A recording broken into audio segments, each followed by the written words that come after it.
guys, and welcome back to my channel. By the time you are seeing this, I will be getting into hair and makeup, well, hair and more makeup for a 1 o'clock and a 5 o'clock performance of Annie this Saturday afternoon. But I wanted to still get a video up for you guys because May is my very last month of no spend. What started as just a 1-month experiment has extended to 5 months, so I didn't want to skip the envelope stuffing video that begins each and every month, seeing as May will be the very last time we do a no spend month here on the Kristen Marie channel. We might do it again in the future, but for now, this is going to be the last month in this series. Following the standard routine for a no spend, we have $20 going to gas this week. We have $20 going to grocery. We have $20 going to miscellaneous, and we have $20 going to personal.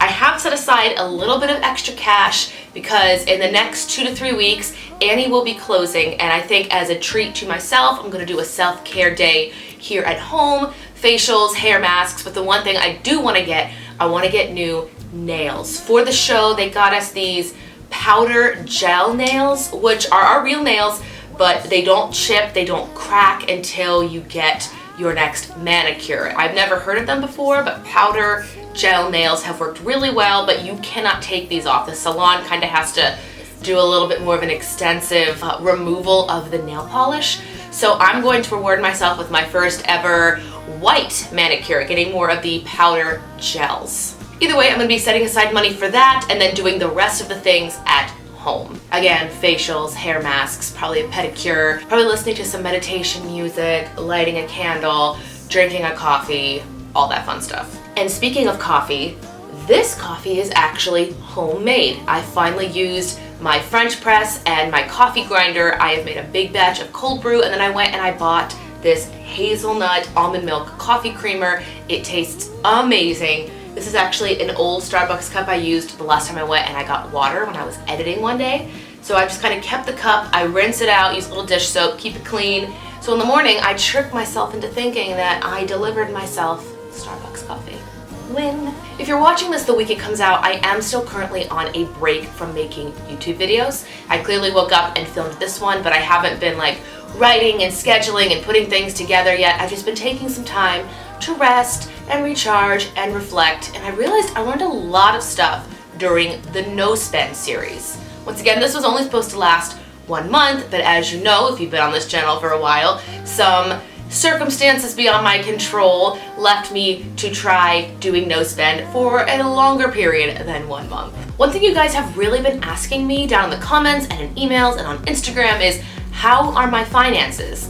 You guys say things like, we see that you're living out of these envelopes every single week. You let us know when you hit the mark, you let us know when you have leftover money, you let us know when you go way over, but the one thing you haven't really elaborated on is, how are you doing financially? And I've kind of been not brushing off the topic, haven't been avoiding it, I've just kind of been distracted with other projects and things I'm setting up for the summer, and I've never just actually written it in to like discuss or cover in a video. So when I did my last envelope stuffing video, aka this one, I said, okay, I'm gonna update you guys on my finances and give you an actual full disclosure of how I'm doing financially. To cover everything, doing this no spend has actually taught me a lot more than just how to live off of $80 a week. It's taught me a lot about needs versus wants. There was a point in time back in February where I went through a complete minimalist obsession. I would listen to podcasts, audiobooks. I was just obsessed with these people who could live off of just what they need and what brought them joy into their space. And I really did want, and I still want, to try to incorporate more of that into my living space, which is something I'm putting on my summer bucket list. I'm going to get done. If you have any good minimalist podcasts you would recommend, I probably need some more in my library. Let me know what you recommend down below in the comment section. But above everything else that I've learned in no spend, aside from how to save money, was just how grateful you should be.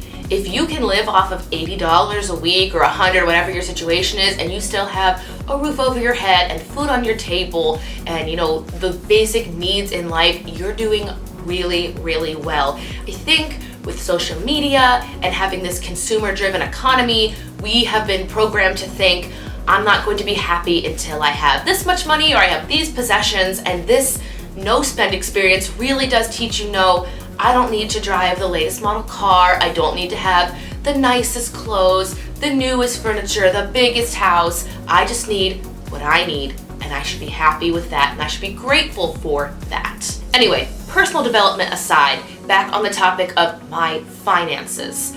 This year, to be completely honest, I have to tell you that my finances are right where I projected them to be. I gave my new income jobs, I set aside what I needed to. I knew what I had to pay each and every month. I knew the money that was coming in, the money that was going out. And really, this no spend showed me how you can adapt to your different financial situations.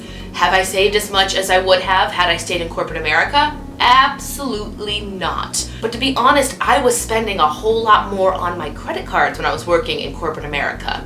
Like 4 figures a month on a credit card working in corporate America. I don't do that anymore. I can't say if I would have saved as much if I still worked there because I would still be making a lot more, but I can say for my given current situation right now, the amount of money I projected to put into my savings account, I have succeeded in doing so. Might not be as much as I wanted to have, but it's what I set aside, it's what I said I was going to save, it's what I projected. I set my goal and I hit my goal. So even through times of being lost, unemployed, all that jazz, you can still set your own personal goal. You don't have to let your circumstances define you. And as you clearly saw on these vlogs and videos the last few months, it has been a very busy time doing so many different things that I will be showing you at the end of this month and in June. And as strange as it is to say, I look back on these several weeks and there are times that I'm actually thankful that I had to experience this layoff.